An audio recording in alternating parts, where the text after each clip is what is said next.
The Whistler.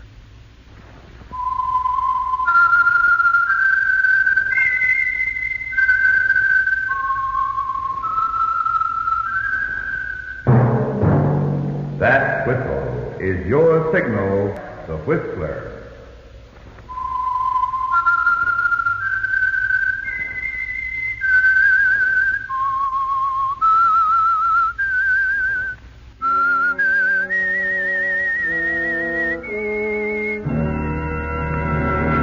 I am the Whistler, and I know many things, for I walk by night.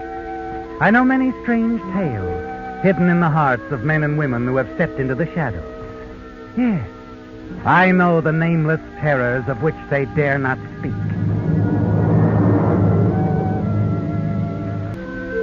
And now the Whistler's strange story. Letter to Melanie.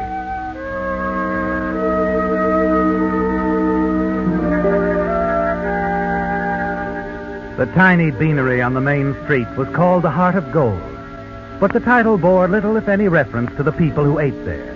The miners, transients, local merchants, and people like Hal Benton.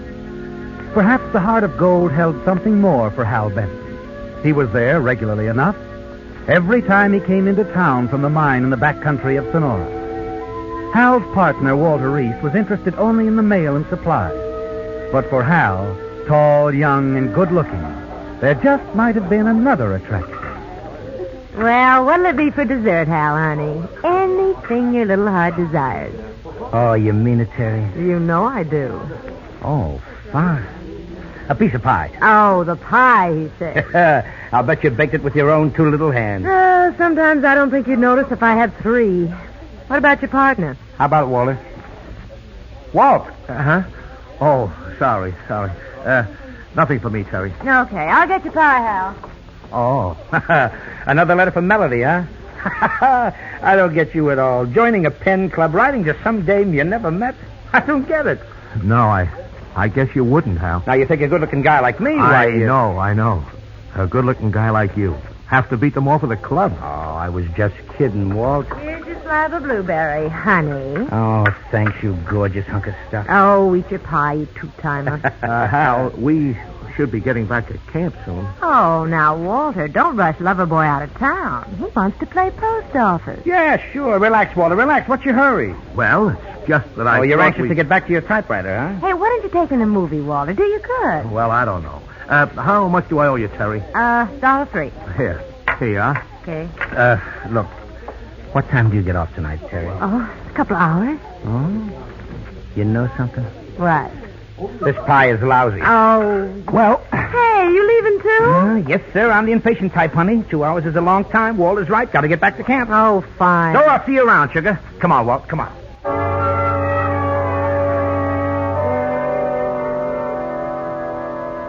It's back to camp for you, isn't it, Hal? Yes, with all your other interests. The mine you and Walter are working in the back country is the most important thing in your life.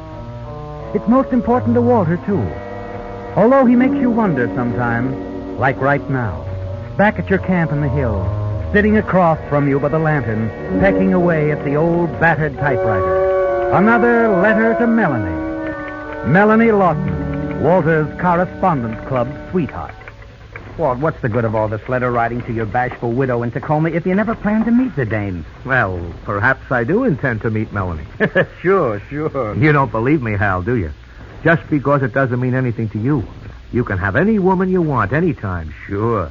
You're handsome Hal. Well, maybe you'll be surprised. Melanie's driving to San Francisco next week. No. Really? That's right. And she intends to stop by Sonora.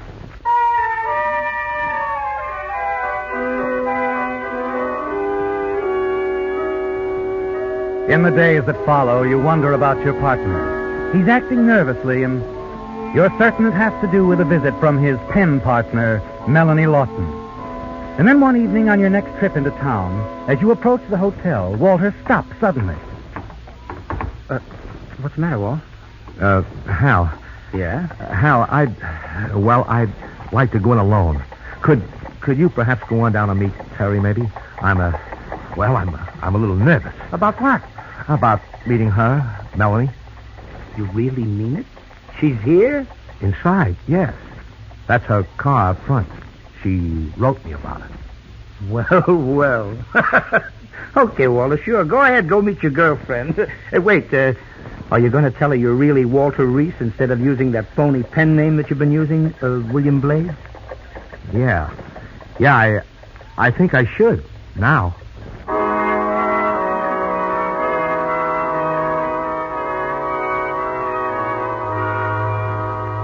It surprises you, doesn't it, Hal? Even more as you walk past the huge convertible car parked in at the curb. And then a thought hits you very suddenly, doesn't it, Hal? The big car. What it must have cost. The money that Melanie Lawton must have to own it. And then another thought. Something Walter said. Something that suddenly has a new meaning. You can have any woman you want anytime. Sure. You're a handsome Hal. Yeah. Yeah, you know, maybe you're right, Walt. I wonder just how lonesome your rich girlfriend is. I wonder.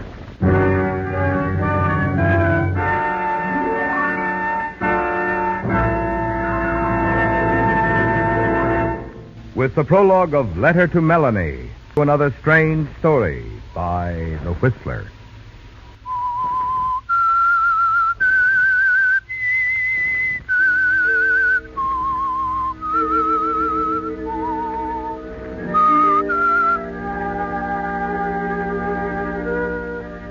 Your curiosity is aroused, isn't it, Hal? As it always is when there's money in sight. Any kind of money. And now you wonder if Walter hasn't found the real answer without knowing. Yes. His letters to a wealthy, lonely woman, Melanie Lawton, who drove all this way to see him. And you decide that the situation is worth looking into. Yes. And a few minutes after that decision, you enter the hotel cocktail bar, approach Walter and the woman who's sitting with him at the bar. Well, hello. What? Oh. Huh? Oh. Walter, you old fox? Well, aren't you going to introduce me? Well, of course. Well, this must be Mr. Benton. Yes, Melanie. Miss Melanie Lawton, this is my partner, Hal Benton. How do you do? Hello. Walter was just telling me about you, Mr. Benton. Well, that's just like him. What'd he say? Oh, that's a secret. I promised him I wouldn't tell you. And you're not a gal to break a secret, huh? Well, here. Look, can I borrow a stool here and buy a drink, huh? What do you Well, think? no. Melanie, Mrs. Lawton's had quite a drive, and she was just going to turn in, and I thought that... It's quite all right, Walter, really. I don't mind. Well... Your things out of the car, Mrs. Lawton? I know, they're... No, bad service in a town like this, Mrs. Lawton. But I'll take care of it. That is, unless you'd rather, Walter. I don't want to interfere, you know. No, of course I'll do it. I'll be right back, Melanie.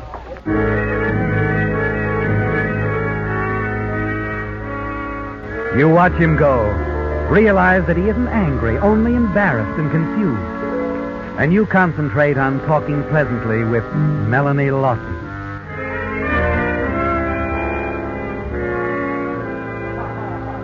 It's easy, isn't it, Hal? Easy and pleasant. And in the next few moments, you turn on the charm all the way. You know, Mrs. Lawton, Melanie, I'm going to make a little threat right here and now. Oh? Yep, we're outspoken up here, straight from the shoulder. So I'm telling you, that partner of mine isn't going to have all your time to himself. Oh, well, really, Mr. Benton. Hal. All right. You say you got to turn in, but I'm not going to let you get away with that. No, sir, not when there's a moon out and... Oh, now, don't be silly. Huh? Anyway, here comes Walter. I've got to say goodnight to you both right now. Okay. You can try, but I'm a stubborn man. Very stubborn.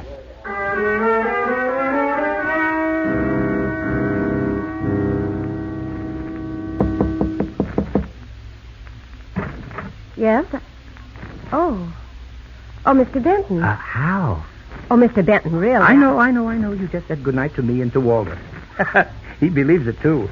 Went down to the depot, a red-hot game of checkers on tap. Well, you don't believe it that I meant it when I said goodnight? Not with that moon. Like I said... Oh, now, please. Oh, Melanie, I'm like a little boy at heart, really. I just have to drive that convertible around the block at least. I'll give you the keys. You can... Oh, I'm not that much of a little boy.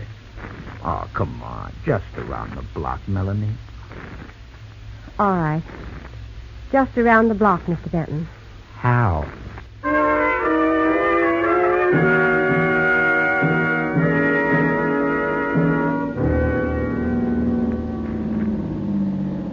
Another block? Oh, no, Mr. Benton. I don't think that... How? All right, Hal. Another block.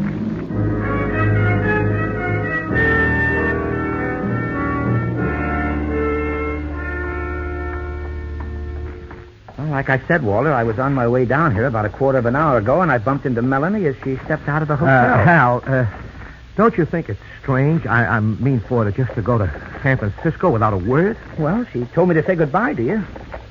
Oh, women are funny, Walter. Come on, let's get back to camp. Yeah, let's do. Hal, I know this must seem silly to you, but Melanie's leaving like that without saying goodbye, well, it's kind of knocked me out. Do you think you could handle the mine alone for a couple of weeks? What? Why? What do you got in mind? Well, it's just like I said, this thing with Melanie ending like it did, it kind of knocked me out. And if you don't mind, I'd like to run up to Sacramento and spend a couple of weeks with my sister and her husband. I'm just nuts about the kids. I think it's a good idea, Walter. A great idea.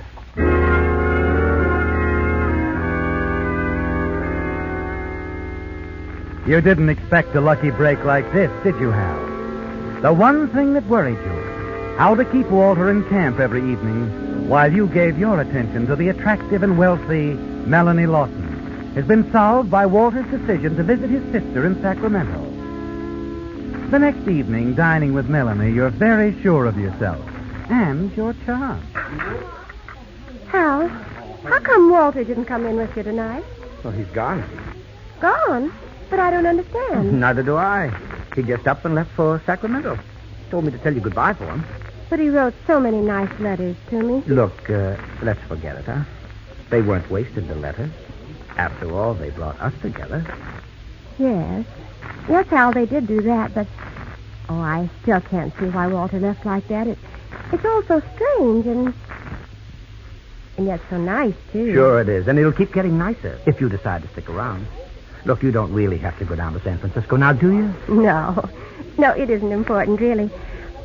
I've been thinking about it, Hal, thinking that, I'd sort of like to stay here in Sonora a while. Oh, it's such a lovely town.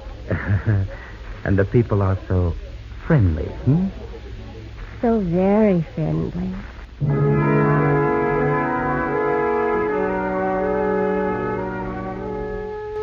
There are other evenings with Melanie. Evenings when she picks you up at the bridge a quarter of a mile from your camp. And the two of you go for long drives through the countryside. The mine has become unimportant to you now, hasn't it, Hal? Because you found another way. An easier way to make money. Yes. You've a definite plan in mind, haven't you? And one evening when you're out with Melanie... You're very quiet tonight, Hal. Huh? Oh, sorry. Business on the brain.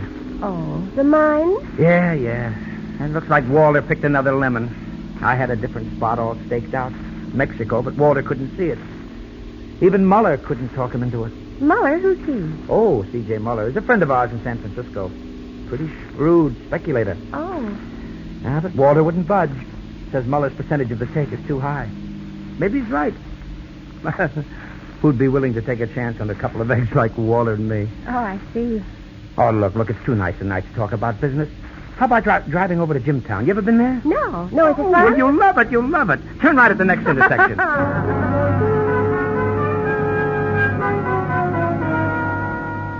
It's done, isn't it, Hal?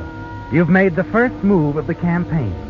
The subtle beginning of your plan to sell Melanie Lawson the idea of investing some capital in a Mexican gold hunt. And in the evenings that follow, you keep the subject alive, casually mentioning it from time to time, dropping a word now and then at just the right moment. Then you purposely avoid the subject for several days. And finally, at the end of the week, it's Melanie who brings it up again. It's just what you've been waiting for. You know, it's a funny thing, Melanie, you mentioning Muller. I got a letter from him this morning. Oh, still interested? He's frothing at the mouth. Wow. Here, read it. My dear Mr. Benton, could persuade your business partner, Mr. Reese, to accept my terms. I am certain that we... Oh, he is interested, isn't he? Wants to see you. Yeah, I talked to him on the phone this afternoon. I told him it's still no go. Hal, you're sold on this idea, aren't you? Going to Mexico. Oh, completely. And all you need is $10,000. Mm-hmm. 5,000 to start with, at least. What? What are you thinking about, baby? Oh, nothing. Nothing at all, Hal. Come on. Come on, help me squander some quarters in that slot machine, huh? What, again? Yes, sir. I have a hunch, Melanie. I'm going to hit the jackpot before long.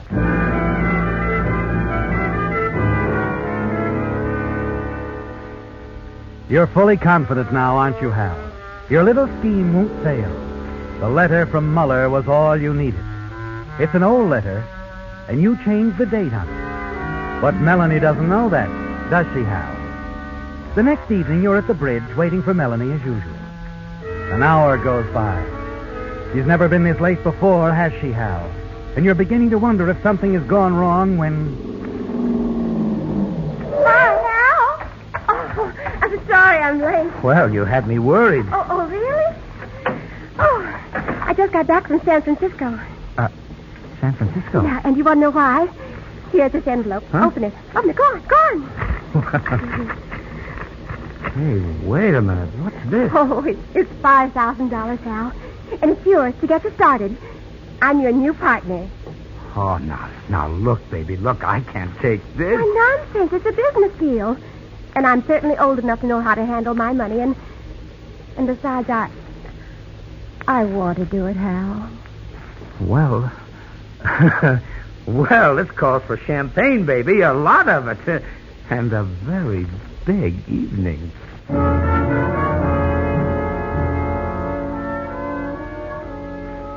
You congratulate yourself, don't you, Hal? Everything has worked out as you knew it would. You could slip out of town in the morning, but you decide to wait a week or so for Melanie's other 5,000. The future looks bright, doesn't it? And the next evening, after you close the mine shaft, you drive into town. Suddenly, you almost freeze with shock at the wheel. Your partner, Walter, is standing at the entrance to a drugstore talking excitedly to Melanie. You quickly turn a corner and stop the car where you can watch them unobserved. When Melanie leaves, Walter motions a nearby taxi, tosses in his traveling bag, and starts off in the direction of camp. You have to find out how much Walter and Melanie have told each other. You walk half a block and slip down the alley leading to the back door of Melanie's hotel. No one sees you as you hurry up the back stairs to room 204.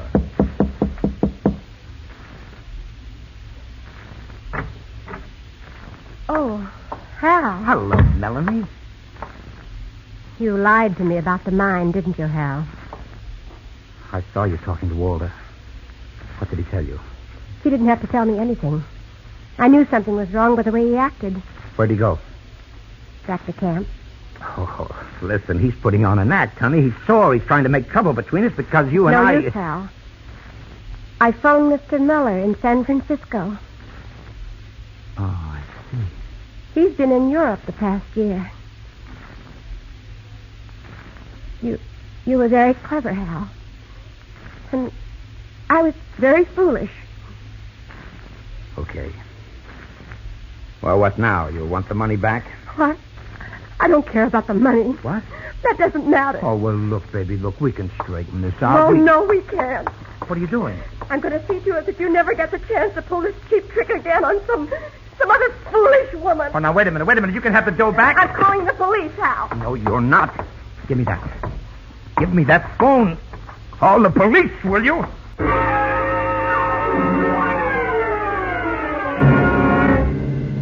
It happens suddenly, doesn't it, Hal? A moment of blind rage. Now, as it leaves you, Melanie slips from your grasp, drops to the floor. It was an accident, wasn't it? You didn't really mean to kill her. Melanie. Melanie. You drop into the chair at the desk. The clever little plan that was to put you on Easy Street has now led you down the road to murder. And it's all Walter's fault, isn't it? If he hadn't talked with Melanie, this wouldn't have happened. Suddenly your eyes fall on a sheet of paper lying on the desk. A letter. A half-finished letter. Melanie. You pick it up. I find it difficult to write this, my dear Catherine. Difficult to admit I've been a fool. You were right all along. Becoming involved in the pen club was a mistake. And that mistake has cost me $5,000. I was stupid enough to let a cheap swindler take it from me. I don't care about the money anymore. I just want to forget the William Blades incident. There, the letter ends abruptly. You stare at the lifeless body on the floor, then back at the letter. William Blades, the name Walter used when he wrote to Melanie. There's no mention of you in the letter anywhere.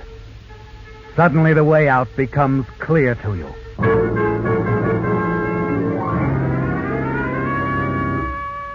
Minutes later, you hurry back out to the alley behind the hotel. Unseen, you reach your car and race back to camp. Walter isn't around anywhere. An hour goes by and still no sign of Walter.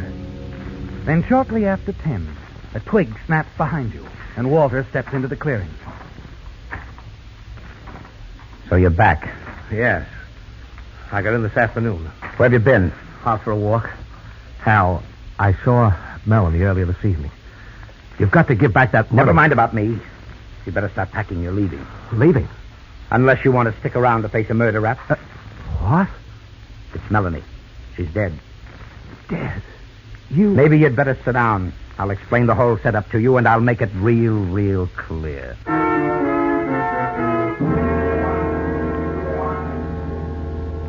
You tell Walter exactly what's happened, don't you, Hal? And you mention the letter Melanie was writing.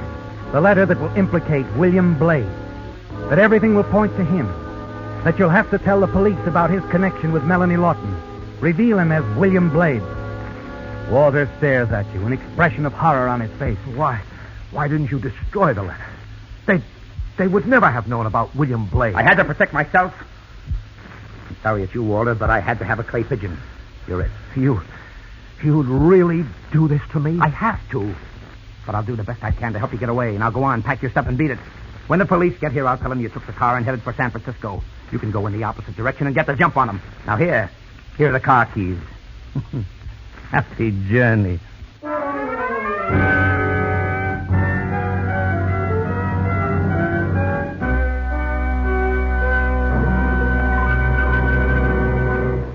The Whistler will return in just a moment with the strange ending to tonight's story.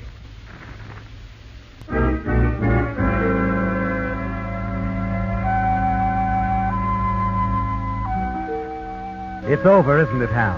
And you're in the clear. Melanie is dead. And the letter in her room implicating William Blades will lead the police to your partner, Walter Reese. He knows that, too, doesn't he? And you're certain the panic that grips him at the moment will force him to run. That's just what you want him to do. It will help to convince the police that he's the man responsible for Melanie's death. And now, as you stand facing him across the campfire... So, you thought you'd frame me, Hal. You'd better start rolling, chum. I know. Thanks for the car keys. Thanks. What's the idea? You crazy throwing the keys away? Now you won't be able to get away, Hal. You're confused, Walter. I'm not running. You are. Look, Hal. Down there on the road. A car coming this way. That red light. Must be the police. You must have made more noise in Melanie's room than you thought. Listen, you fool, get out of here. The police can't prove I'm William Blades. I could tell them you're William Blades. I think I will, Hal. You're forgetting one little detail, Walter. You and Melanie exchanged photographs, remember? Yes. We exchanged photographs. And I wouldn't be surprised if she still has yours in that hotel room. That would cinch it. She had the photograph with her, yes. Carried it in her purse. But it's not going to work out the way you figured. Oh, no? No. You see, I never thought I was much to look at. You've always said you could get any girl, any time. You're handsome Hal. You never let me forget it. So when Melanie wrote me as William Blades and asked me to send her a photograph, I made myself look good. I sent her one. I sent her yours.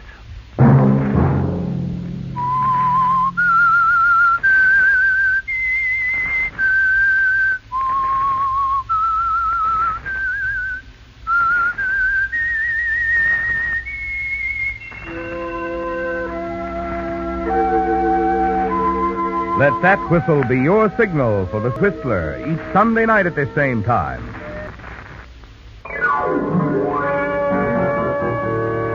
Featured in tonight's story were Wally Mayer, Eddie Marr, and Sarah Selby. The Whistler was produced and directed by George W. Allen, with story by Joel Malone and Adrian Jondeau, music by Wilbur Hatch. Remember at this same time next Sunday, another strange tale by The Whistler. Marvin Miller speaking. This is CBS, the Columbia Broadcasting System.